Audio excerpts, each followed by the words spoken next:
Sir, चेहरा काळा कुट्ट झालाय, त्यामुळे लग्न पण जमत नाहीये. मला गोरं करा. का नाही करणार? चेहरा उजळवण्यासाठी किचन मध्ये अशा 3 गोष्टी असतात ज्याची बहुतांश लोकांना माहितीच नसते. पिकलेली केळी, चिमूटभर हळद आणि 2 चमचे कच्चं दूध यांची पेस्ट करून चेहरा, गाल आणि कपाळ जिथे जिथे काळे डाग पडलेत, काळे पॅच पडलेत, तिथे रात्री झोपायच्या 20 मिनिट आधी लाव.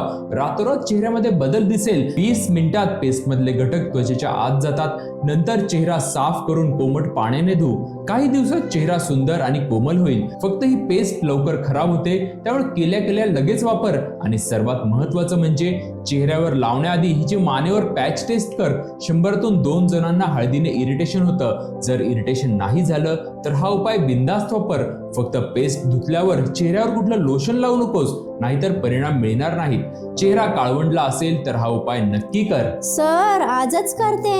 आणि माझ्या भावाचं लग्न आलंय आणि आईचे गुडघे दुखायला लागले. नवरदेवाच्या आईचे गुडघे दुखून कसं चालेल? तुझ्या आईला जीवन ऊर्जामध्ये आण. भारतीयांची हाडं मजबूत करण्याचं आमचं ध्येय आहे. गुडघ्याला असा फायदा मिळेल की तुझी आई लग्नामध्ये सगळी कामं करेल. आणि तुम्ही पण या आयुर्वेदिक उपायांना भारतातील प्रत्येक घरामध्ये पोहोचवा. आणि गुडघ्यांचा त्रास असेल तर जीवन ऊर्जामध्ये या.